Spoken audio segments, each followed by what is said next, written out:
wal afiyah, sehat dan afiyah. Afiyah itu adalah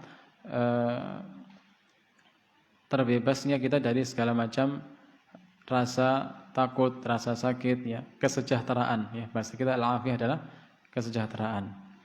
Kemudian wal ilman nafi, ilmu yang bermanfaat. Artinya ilmu yang memberi manfaat kepada pemiliknya dan juga kepada orang lain. Wal maskan, dan juga tempat tinggal. Wal markab, kendaraan. Wa ghairu dzalik, dan selain itu yang merupakan kebaikan-kebaikan di dunia. Sehingga sangat banyak. Maka kita mohon Rabbana atina fid dunya hasanah, itu mencakup segala kebaikan ini. Sehingga seorang muslim tidak seharusnya untuk selalu meruntinkan doa ini pada setiap kita sempat untuk berdoa, ya. Setiap waktu, setiap salat kita mungkin, ya, pada akhir salat sebelum salam, atau pada waktu-waktu yang lain. Kemudian wa amal hasanatu fil akhirah, adapun kebaikan pada hari akhir adalah hiya ni'matul qabr, dimulai dari ni'matul qabr, diberikannya kita nikmat al-qabr, ya. Seharusnya atau sebenarnya ada nikmat yang sebelum ini, atau kebaikan akhirat yang sebelum ini, yaitu apa? Dinampakkan bagi seorang mukmin tempatnya, atau ditampakkan kepada seorang mukmin ketika dicabut nyawanya, tempatnya di surga, atau kabar gembira baginya bahwasanya dia akan mendapatkan surga. Ini karena dia, atau lebih tepat nikmat inilah nikmat yang mustarak, ya, antara nikmat dunia dan nikmat akhirat. Orang ketika mau wafat dan dia adalah seorang mukmin, maka akan malaikat tampakkan, atau malaikat berikan kabar gembira bahwasanya dia akan masuk surga. Maka kita bisa melihat orang-orang yang mati syahid, di antaranya tanda-tandanya mereka tersenyum. Ya, ini tidak jarang, ya. Ya. Kemudian nikmatul qabr, ini nikmat yang benar-benar ketika kita sudah berpindah ke alam akhirat, yaitu ketika kita sudah meninggal, itu adalah awal kiamat kita, itu kiamat sughra, yaitu awal hari akhir kita adalah ketika kita sudah berpindah ke alam barzakh, atau ketika nyawa kita telah dicabut oleh para malaikat. Kemudian nikmat berikutnya wa wurudu haudin Nabi sallallahu alaihi wasallam, ya. Datangnya kita, atau diizinkannya kita untuk datang ke telaganya Nabi sallallahu alaihi wasallam, ya, yang mana putihnya lebih putih daripada susu, manisnya lebih manis daripada asal. Barang siapa yang meminumnya seteguk saja, maka dia tidak akan pernah haus selamanya. Ya. Nas'alullaha al-wuruda fi haudin Nabi sallallahu alaihi wasallam. Kemudian berikutnya adalah wasyurbu min ma'ihi, ya. Datang kepada haud Nabi adalah sebuah kenikmatan tersendiri. Berikutnya adalah minum dari airnya, ya. Kemudian wa hisabun yasir, di antara kebaikan di hari akhir adalah hisaban yasira, hisab yang ringan, yaitu di mana seorang hamba hanya ditampakkan kepadanya seluruh amal soleh dan amal sayyi'nya, lalu Allah ampuni dosa-dosanya. Ini adalah hisaban yasira, yaitu al-ard, ya. Karena hisab ada dua, ada yasir dan ada asir, ya. Hisab yasir itu untuk orang yang beriman ketika apa? Ketika amal baiknya lebih berat daripada amal buruknya, maka ketika itu Allah nampakkan kepada mereka satu persatu amal solehnya dan amal buruknya, seluruh amal yang kita di dunia, dan Allah berkehendak untuk mengampuninya, ya. Maka Allah mengatakan, ya, sebagaimana aku dulu telah menutupi dosamu ketika di dunia, maka saat ini juga aku tutupi dosamu, artinya aku ampuni, ya. Adapun hisab yang asir adalah hisab yang diberikan pada orang-orang kafir, atau orang munafik, atau orang-orang mujrimin, orang yang zalim, yang dosanya melebihi dari amal-amal salehnya. Sebagaimana perkataan Nabi sallallahu alaihi wasallam, beliau mengatakan man nuqishal hisab faqad udzib. Barang siapa yang didebat, ya, atau dinampakkan kepada Allah Subhanahu wa taala seluruh amal keburukannya sebelum masuk neraka, ya, ini telah faqad udzib, maka sungguh dia telah mendapatkan azab. Artinya azab secara jiwanya sungguh sangat tersiksa. Bagaimana tidak, ya, ketika Allah nampakkan kepada kita amal maksiat kita dan Allah tidak ampuni, artinya apa? Pasti kita akan masuk api neraka terlebih dahulu. Sebelum merasakan azab neraka, kita sudah terazab dengan ancaman itu, ya. Sungguh tidak karuan perasaan manusia ketika dihisab dengan hisab yang berat, hisab yang asir. Nas'alullah hisaban yasira. Kemudian nikmat yang berikutnya adalah dukhulul jannah bi ghairi hisabin wala azab, yaitu orang yang masuk surga tanpa hisab dan tanpa azab. Ini sungguh kenikmatan yang luar biasa. Nas'alullah biha. Kemudian berikutnya wa ubur jahannam bisalamah, melalui jahannam ya, melalui sirat yaitu jalan di atas neraka jahannam dengan selamat ya. Kita tahu di sana bermacam-macam orang yang melewati sirat, ada yang cepat secepat barok, secepat kilat, ada yang secepat kuda dan seterusnya, hingga akhir ada yang seperti orang yang merangkak ya. Apabila tercantol oleh kail-kail maka dia akan masuk ke api neraka. Dan nikmat yang terbesar pada waktu itu adalah ketika Allah menyelamatkan kita dari kail-kail itu sehingga kita bisa melewati jembatan atau sirat di atas jahannam dengan selamat. Kemudian nikmat berikutnya adalah wadukhulil jannah birahmatillahi azza wajal, yaitu memasuki surga dengan rahmat Allah Subhanahu wa taala, dengan rahmat Allah yang azza wajal yang maha tinggi lagi maha mulia. Ini adalah macam-macam atau bentuk-bentuk hasanah dalam hari akhir nanti ya. Oleh karena itu beliau sebab inilah sebab hasanah yang kita inginkan baik di dunia maupun di akhirat, maka beliau fajama'tu ba'dal a'mali shalihah, maka sebab alasan tadi ya, sebab kita ingin kebaikan di dunia dan di akhirat tadi, maka fajama'tu ba'dal a'mal, maka aku kumpulkan sebagian amalan-amalan as-shalihah yang salih ya, hunna asbabu dukhul jannah, yang amal-amal saleh itu merupakan sebab ya, dimasukkannya kita ke dalam surga Allah Subhanahu wa taala. Wa sammaitu hadzal kitab dan hadzal kutaib, dan aku menamai kitab kecil ini asbaba dukhul jannah, dengan nama sebab-sebab asbab dukhul jannah, sebab-sebab masuknya, sebab-sebab masuk surga, sebab-sebab dimasukkannya kita ke dalam surga Allah Subhanahu wa taala. Wallaha as'alu an yanfa'a bihil muslimin, dan aku mohon pada Allah Subhanahu wa taala untuk menjadikan kutip ini bermanfaat bagi kaum muslimin. Wa sallallahu wasallam ala qaidil muslimin, dan salat serta salam selalu tercurahkan kepada pemimpin atau pimpinan orang-orang muslim yaitu Nabi sallallahu alaihi wasallam, Nabiyillahi Muhammad yaitu Nabiullah Muhammad, wa ala alihi at-tahirin, dan juga kepada keluarganya yang suci ya, wa ashabihi, dan juga para sahabatnya, wa tabi'in, dan para tabi'in bi ihsanin ila yaumiddin, orang-orang yang mengikuti beliau dengan baik hingga yaumiddin ya. Al-faqir ila afi rabbih, ila afi rabbil bariyah, yang membutuhkan terhadap maaf dari Rabb al-bariyah yaitu Rabbnya para manusia. Abu Abdullah Muhammad Yusran Mustafa bin Bani Mustafa bin Sukarto Al-Jawi, ditulis pada Rajab sanata 1441 pada tahun 1441 Hijriah ya, 2020 di Kediri, Jawa Syarqiyah, Indonesia.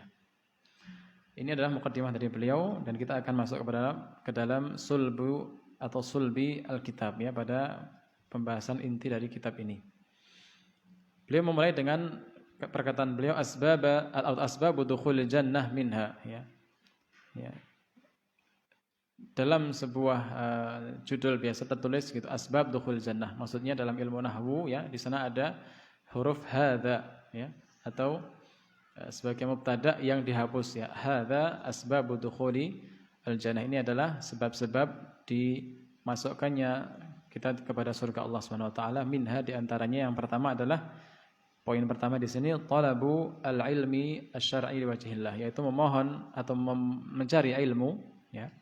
Mencari ilmu syar'i liwajhillah ya. Mencari ilmu syar'i karena mengharapkan wajah Allah Subhanahu wa taala, mengharapkan ridha dari Allah Subhanahu wa taala. Ya, sebagaimana yang kita ketahui bersama, hadis yang dibawakan oleh beliau adalah hadis yang sangat terkenal bagi kita semua ya. Maka kita akan baca dengan harap kita bisa mendapatkan faedah yang besar dari hadis ini. Hadis ini diriwayatkan oleh Abi Darda radhiyallahu anhu ya. Bahwasanya beliau menyampaikan Nabi sallallahu alaihi wasallam bersabda, bahwasanya an Abi Darda radhiyallahu anhu qala Rasulullah sallallahu alaihi wasallam, beliau menyampaikan bahwasanya Rasulullah sallallahu alaihi wasallam bersabda, man salaka tariqan yabtaghi fihi ilman salakallahu bihi tariqan ilal jannah ya. Barang siapa yang menempuh suatu jalan, man salaka tariqan, menempuh suatu jalan ya, di sini tariqan menggunakan lafaz atau isim nakirah, artinya jalan apapun itu bentuknya, selagi jalan itu dia tempuh dalam rangka menuntut ilmu, ya. Artinya bagaimanapun cara kita belajar, ya ini artinya sangat luas ya. Thariqan di sini nakirah artinya bagaimanapun jalan kita untuk belajar. Yang penting kita berjalan untuk menempuh ilmu bagaimanapun sarananya, ya. Ya artinya bisa offline, bisa online, bisa dengan buku, dengan syekh, dengan ya, itu semua selama itu adalah jalan menghantarkan kita kepada ilmu, maka jalan itu ya salakallahu bihi tariqan al-jannah. Dengan jalan itulah Allah menjalankan dia ke dalam atau pada jalan menuju surga. Artinya jalan dalam talabil ilm ya. Jalan itu pula lah merupakan jalan kita menuju surga. Ya, artinya jalan ketika kita belajar ya, sesungguhnya usaha kita inilah dalam belajar itu adalah pada saat yang sama adalah jalan menuju surga Allah Subhanahu wa taala. Dalam lafaz lain Nabi mengatakan, "Man salaka tariqan yaltamisu fihi ilman, sahhalallahu bihi tariqan ila jannah." Barang siapa yang menempuh jalan untuk mencari ilmu, maka Allah akan mudahkan dia, sahhalallahu bihi, dengan ilmu itu, tariqan ilal jannah, jalan menuju surga. Ya. Wa innal malaikata la tad'u ajnihataha ridan li talibil ilmi. Ya, ini keutamaan. Ya, keutamaan yang pertama tadi bahwasanya orang yang menuntut ilmu sesungguhnya dia sedang berada dalam jalan menuju surga. Ya. Sehingga ya, ini adalah kemudahan dari Allah Subhanahu wa taala ketika kita ingin mendekat atau ingin mempercepat langkah kita ke dalam surga Allah Subhanahu wa taala, maka jalan yang terbaik adalah ya, salah satu jalan yang terbaik adalah dengan terus kita menuntut ilmu syar'i. Ya. Kemudian di antara keutamaan berikutnya tentang ilmu syar'i adalah bahwasanya innal malaikata la tad'u ajnihataha ridan li talibil ilmi. Bahwasanya malaikat itu ya, mereka meletakkan ya, atau merendahkan sayap-sayap mereka ya, dalam sebab apa? Sebab ridhaan li talibil ilm, karena ridha dengan para penuntut ilmu. Ya, ridha dengan para penuntut ilmu. Ya. Wa innal alima la yastaghfiru lahu man fis samawati wa man fil ard. Ya. Hatta al-haytanu fil ma. Ini keutamaan berikutnya. Keutamaan yang pertama tadi bahwasanya ilmu adalah jalan menuju surga, ya. Kemudian berikutnya adalah bahwasanya malaikat meridhai, ya. Mereka meletakkan sayap-sayap mereka sebagai bentuk penghormatan dan bentuk keridhaan mereka kepada para penuntut ilmu, ya. Ini adalah untuk penuntut ilmu, ya. Setelah ini adalah keutamaan bagi al-alim, ya, orang yang alim. Artinya al-alim adalah orang yang menuntut ilmu, orang yang berilmu dan dia mengamalkan ilmunya. Ya, seperti yang dikatakan oleh para salaf dahulu, kita tidaklah mengatakan seorang itu alim kecuali orang yang dia berilmu dan juga dia mengamalkan ilmunya. Artinya ilmu yang mereka fahami, ilmu yang mereka dapatkan tercermin dalam amaliyahnya, dalam ibadahnya, dalam muamalahnya, dalam kehidupannya. Maka di sini keutamaan seorang yang alim, wa innal alima la yastaghfiru lahu man fis samawati wa man fil ard. Sesungguhnya orang yang alim itu ya, semua yang ada di bumi, semua yang ada di langit itu beristighfar untuknya. Ya, semua yang ada di langit yaitu siapa? Para malaikat. Ya, yang jumlahnya tidak la ya'lamuhu illallah, tidak ada yang mengetahui kecuali Allah. Tidaklah di langit itu ya, tersisa jarak sejengkal kecuali sana ada para malaikat yang sedang sujud, dan malaikat dan langit itu jumlahnya 7 lapis dan kita tidak tahu berapa luasnya langit. Ya. Wa man fil ardi, dan juga seluruh yang ada di bumi ini beristighfar untuk orang yang alim.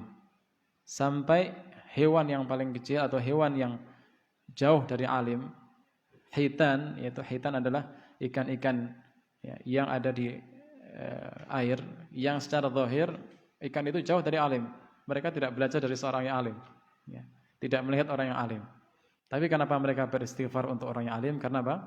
Karena orang yang alim ya, dengan ilmu yang beliau sampaikan kepada kaum muslimin, kepada manusia, ilmu itu bermanfaat untuk seluruh alam semesta. Ya, bukan hanya untuk manusia saja, tapi ilmu itu bermanfaat bagi manusia dan juga bermanfaat bagi alam semesta, baik buminya, ya, hewan-hewannya, tumbuh-tumbuhannya, itu semua kondisinya akan baik ketika seorang alim ya menyebarkan ilmunya dan penduduknya mengambil manfaat dari ilmu yang disampaikan oleh seorang alim tersebut. Sehingga haitan pun merasakan baiknya, merasakan manfaatnya ya ketika ketika seorang alim itu mengajarkan ilmu kepada manusia. Dhaharal fasadu fil barri wal bahri bima kasabat aydin nas. Kerusakan yang ada di bumi ya, dan di lautan itu akibat buruknya perilaku manusia. Ya, buruknya perilaku manusia ini mengakibatkan buruknya kejadian alam dan seterusnya, yang pasti di sana para hewan yang di darat maupun lautan mereka merasakan mudaratnya. Ya, tentunya ini tidak mereka sukai. Ya, para hewan membencinya. Namun ketika ada seorang yang alim sehingga kondisi masyarakat baik, ya, sehingga kondisi alam pun juga baik, ya, maka para hewan-hewan pun mereka akan bahagia dan senang, dan mereka faham ini semua ya, salah satu sebabnya adalah adanya seorang yang alim. Ya, sehingga mereka beristighfar untuk orang-orang yang alim. Kemudian wa fadlul alimi 'alal 'abidi ka fadlil qamari 'ala sairil kawakib, ya.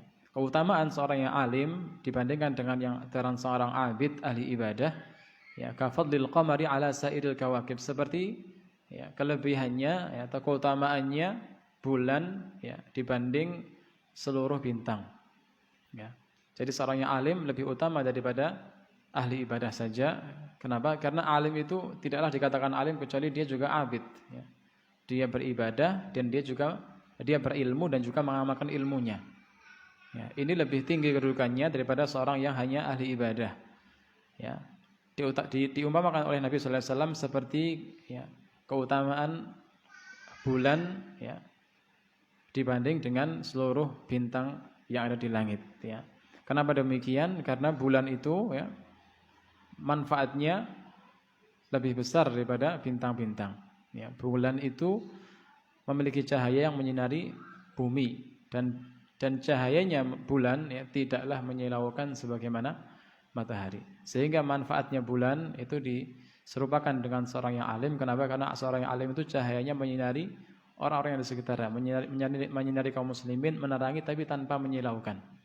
Artinya ilmunya itu adalah ilmu yang bermanfaat, ya, bukan menyilaukan. Nama sila itu adalah hal gangguan ya. Kalau kita masih punya matahari, ketika siang hari kita mendapatkan penerangan, tapi ketika kita melihat kepada matahari itu silau.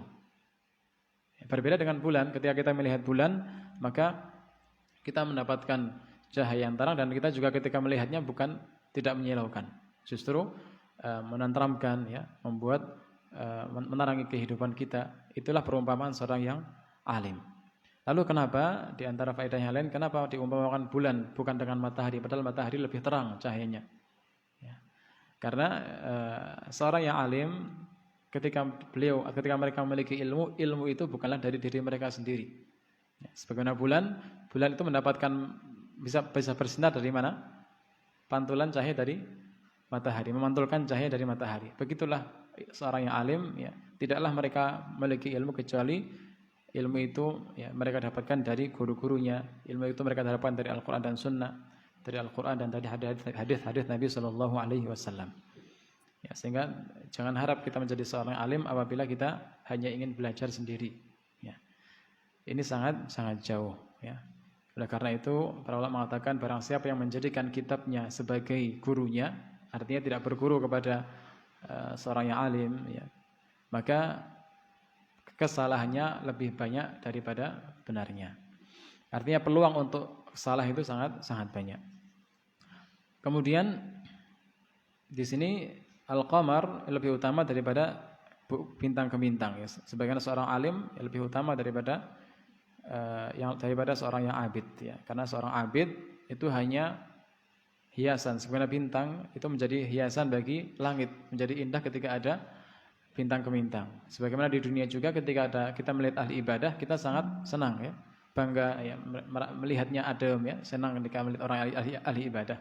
Tapi ya, keutamaannya belum melebihi keutamaan seorang yang alim. Melihat manfaatnya yang lebih besar. Seorang yang abid hanya bermanfaat untuk dirinya ataupun bermanfaat bagi orang lain, tapi manfaatnya tidak seluas manfaat orang yang alim.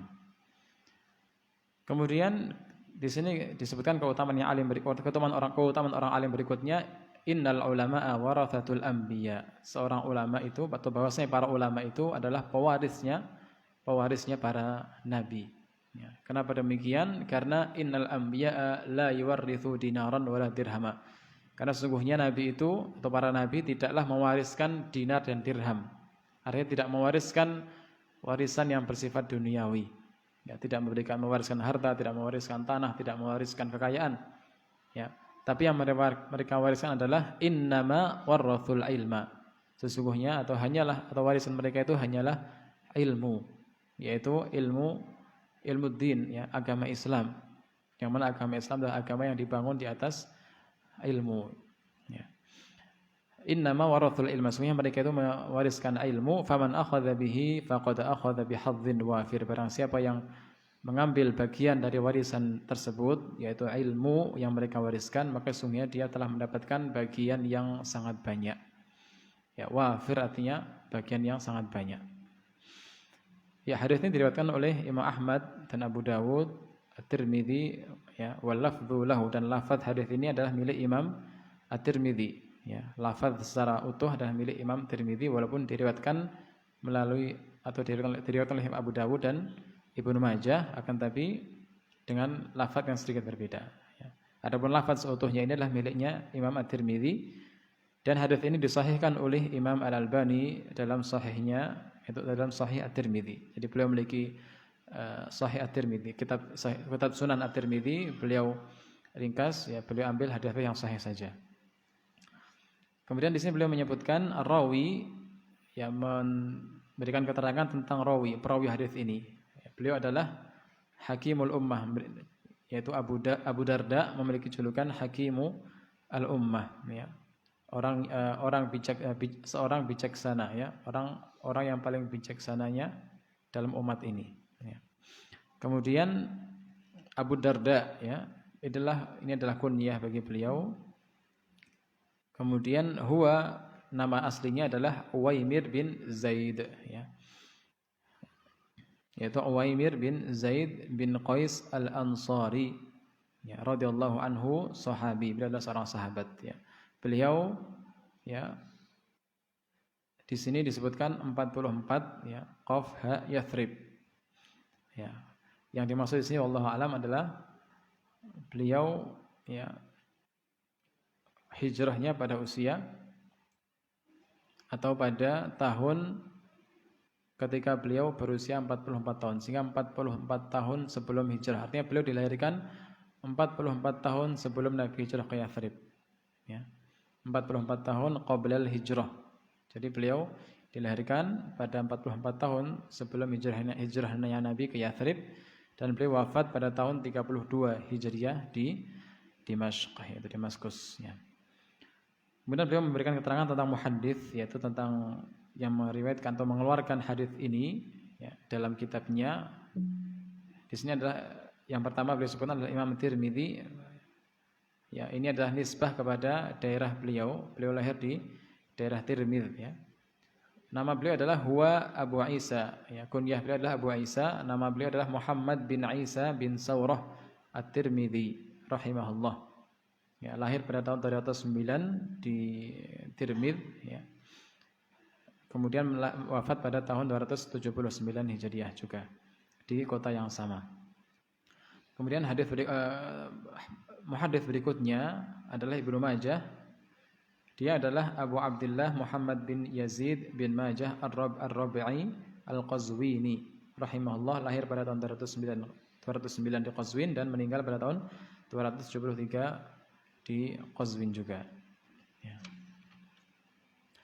Kemudian perawi berikutnya, atau di sini beliau menyebutkan muhaddits, ya. Muhaddits berikutnya adalah Syekh Al-Albani, ya. Beliau adalah Abu Abdurrahman Muhammad Ibnul Hajj Nuh, ya, Muhammad Ibnul Hajj Nuh bin Najati Al-Albani Al-Arnauti rahimahullah, ya. Nama beliau adalah Muhammad, sedangkan ayah beliau adalah nama Al-Hajj Nuh, ya. Bapak beliau adalah seorang ulama besar mazhab Hanafi, ya. Nuh, kemudian beliau dilahirkan pada tahun 1333 Hijriah atau Masehi di ini Hijriah ya. 1333 Hijriah di Ushqudrah ya, di Albania, dan wafat pada tahun 1420 Hijriah di Amman, Urdun ya. Amman adalah salah satu kota di negeri Yordania ya.